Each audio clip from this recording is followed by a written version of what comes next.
پیشہ والا کیا کر رہا ہے؟ وہ بھی یہی کر رہا ہے، یا اللہ پچھلی دفعہ جو ہے مجھے بونس نہیں ملا تھا، اس بار بونس مل جائے، یا کوئی اور ذرائع پیسے کی آ جائے، اور اللہ سے لگا ہوا ہے۔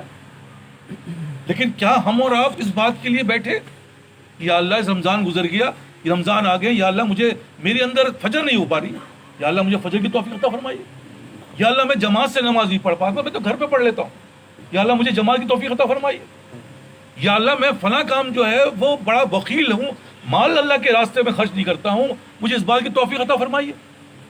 کیا یہ باتیں ہمارے دل و دماغ میں آتی ہیں؟ نہیں آتی۔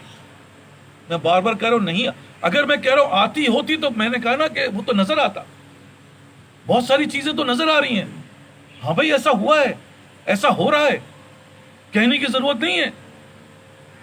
اس لیے آپ سب سے کہہ رہا ہوں کہ بھائی اصل مقصد اس رمضان کا یہ تھا، اس رمضان کے اندر ہمارے اندر تبدیلی کیا آئی، کتنی چیزیں ہمارے اندر اللہ نے سنت اضافہ کر دیا۔ خدا کے لیے اس باتوں پہ ضرور غور کیجئے گا، کیونکہ جب آپ غور کریں گے تو طلب پیدا ہوگی۔ ٹھیک ہے، دو باتیں پیدا ہوں گی جو میں اکثر کہتا ہوں۔ پہلی بات کیا ہے کہ توبہ استغفار پیدا ہو جائے گا، بھائی نہیں ہوا یا اللہ مجھے معاف فرمائیے، مجھے یا اللہ توفیق عطا فرما دیجئے، اور جب ہوگا تو یا اللہ تیرا شکر ہے۔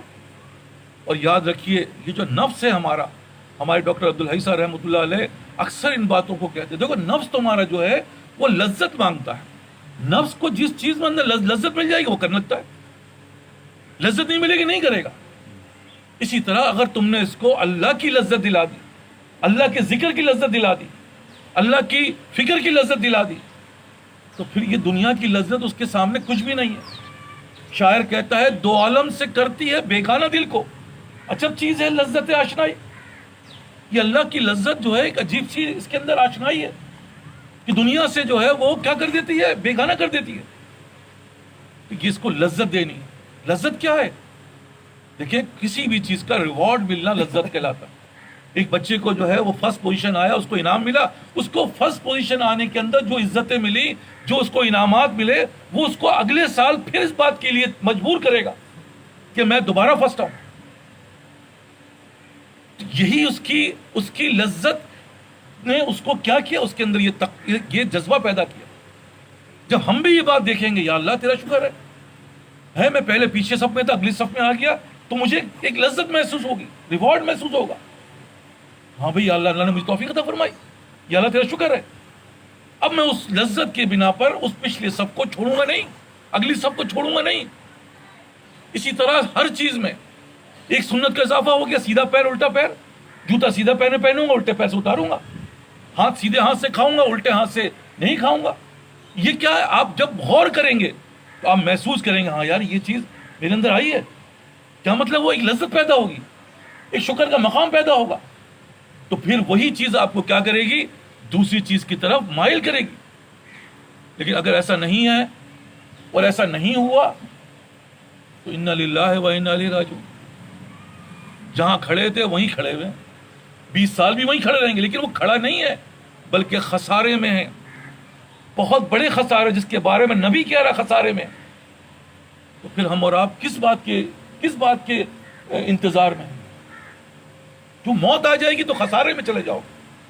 اس لیے ہم یہاں جو بیٹھے ہیں، اللہ نے جو ہمیں بٹھایا ہے یہاں پر، ہم نے کوئی تعریفی پل نہیں باندھنا، بلکہ ہم نے اردو کا جائزہ لینا ہے۔ ہم یہاں پر جائزہ لینے کے لیے آئے، ہم پھر ایک جگہ بیٹھ گئے کہ بھائی دیکھ لو بھائی کہیں ایسا تو نہیں کہ ہم خسارے میں ہوں اور ہماری موت آ جائے اور ہم اس دنیا سے خسارے سے چلے جائیں۔ یہ بہت بڑا گھاٹا ہے، اس سے بڑا گھاٹا کوئی نہیں ملے گا۔ یہ دنیا کے جو گھاٹے آپ سمجھ رہے ہیں اسی میں ہماری موت آ رہی ہے کہ بھائی نقصان ہو گیا، آپ دیکھیں وہ تو ڈپریشن میں مر رہا ہے، فلاں بیماری آ گئی وہ تو ڈپریشن میں مر رہا ہے۔ تو آپ سب سے یہ کہہ رہا ہوں، یہاں ہم جو جمع ہوئے ہیں یہ اللہ کا فضل ہے کہ آج پھر رمضان کے بعد ہم سب کو ایک ساتھ بٹھا دیا، اور اللہ اپنے فضل سے یہ سب کام کرتا ہے۔ تو اللہ کا سب سے پہلے شکر ادا کریں، یا اللہ تیرا احسان ہے، آج آپ نے ہمیں توفیق عطا فرمائی، ہم پھر آپ سب ایک ساتھ بیٹھ گئے اس فکر میں کہ ہم اپنا جائزہ لے لیں، اس فکر میں یا اللہ ہمیں کوئی اچھی باتیں ہمارے دل و دماغ میں اتر جائے، اور ہماری جو ہے وہ جس آنے کا مقصد اس دنیا میں تھا وہ مقصد حل ہو جائے۔ یہی اصل ہمارا یہاں پہ بیٹھنے کا مقصد ہے، کیونکہ دیتا تو اللہ ہے، جس کو جتنی طلب ہوگی اتنا ہی اللہ اس کو دے دیتا ہے.